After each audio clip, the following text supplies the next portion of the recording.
All right, you guys, this is the second part. Um, this is about solely on the individual level. Now, you look at players down through the years like Malone, Stockton, Jordan, Pippen, you know what I'm saying, Kobe, coming up the way he did, Isaiah Thomas. And, you look at how those great teams, Duncan, Robinson, you know what I mean? Like, seeing like tandems like that. These were all players that were originally drafted by their team and stayed there. Had opportunities to leave, but if they were to leave, would they have ever won another title? You see what I mean? So like at you look at what LeBron did. 25 years old, and like let's just examine this a little bit. 25, he's a 25-year-old player, nearly made the finals. Like he made the finals in '07, nearly made the finals on at least four different occasions. So it's not like his team was terrible.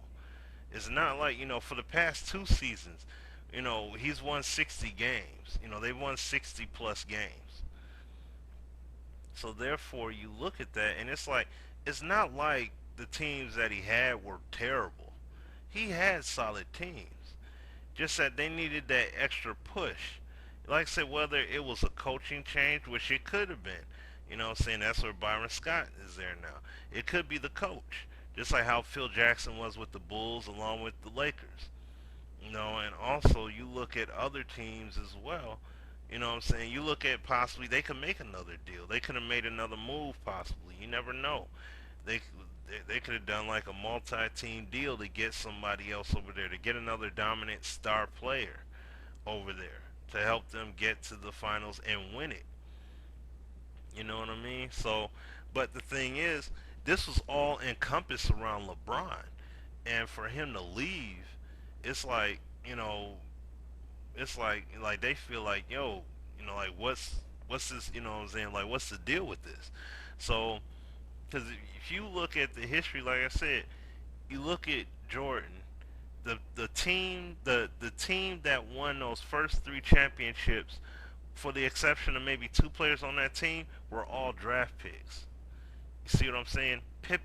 You know, Pippen, Jordan, Paxson, Will Purdue, B.J. Armstrong, Horace Grant, all draft picks by Chicago. All those guys were draft picks. You see what I'm saying?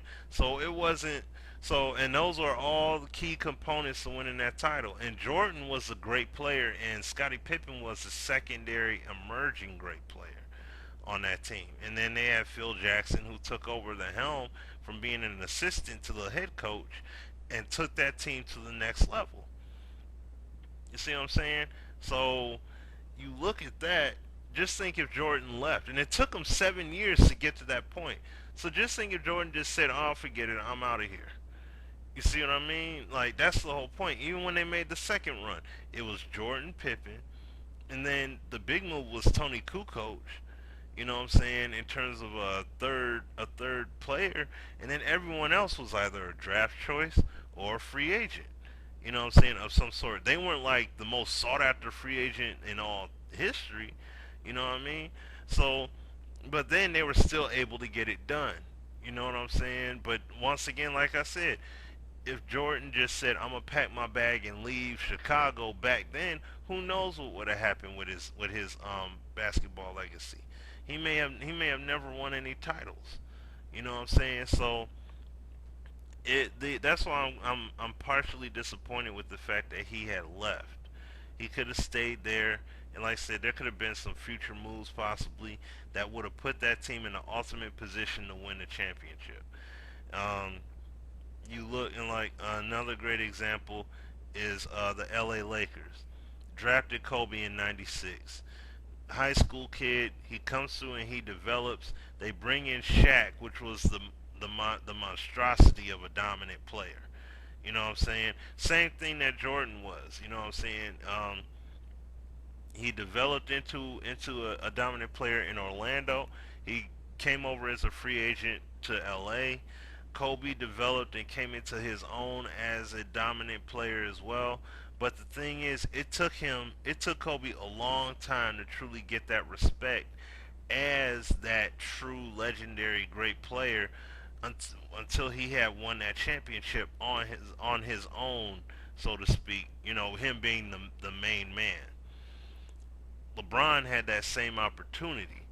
So it's like for him to just say uproot and go, and seeing that he came up in Cleveland, you know what I'm saying? He's from Akron, you know, he came up, you know, from birth all the way through developing into the athletic phenomenon that he is, came into the NBA, and he's done what he's done. And to see him uproot and leave to ride someone else's coattail, like regardless of however they choose to split it, it's still Wade's team, you know, and that'll be the thing. It'll be Wade's legacy is gonna look supreme while LeBron's is gonna take that hit. You know what I'm saying? I mean, yeah, he'll win the title, but it's gonna take that hit because it's like LeBron didn't want to, you know, get it on his own, and instead of bringing the talent in to his, you know, within Cleveland, he just goes on ahead and outsources himself to, you know, seeing to someone else to get the job done. So that's just what I'm saying. When you look at those great players, even the ones that don't win the championships, you can say, hey, you know, in full respect, you can say like, yo, these guys are still bad men just for the fact of the matter from what they did for that team. They got to the finals and they didn't win it. You know what I'm saying? LeBron made it to the finals once and he nearly made it three or four other times. Like I said, another move or two, he could be right there in the finals winning multiple championships. You see what I'm saying? So that's why I just had to put that part out there, you know, just to see like how that greatness effect is. You know what I'm saying? I mean, he doesn't have to be old and busted and everything, and then say, okay, now I'm gonna go to another city. I'm not saying that at all. But what I am saying is that the moves that were made for Cleveland were solely for LeBron James. It's not like they just left the team the exact same way. They were making moves for LeBron James to have a great team put in place. You know what I'm saying? If the components weren't working, they could have made changes, you know, for that. And that's very possible. They may have had to wait a season or two, whatever, for him to possibly get a secondary, true dominant piece of a player. You know what I'm saying? That being possibly like a Chris Paul or something of that nature. So, but we just have to see how things play out now. So, just had to voice my thoughts about it. So, this is your boy, Smitty. I shall holla at you guys later. All right, peace.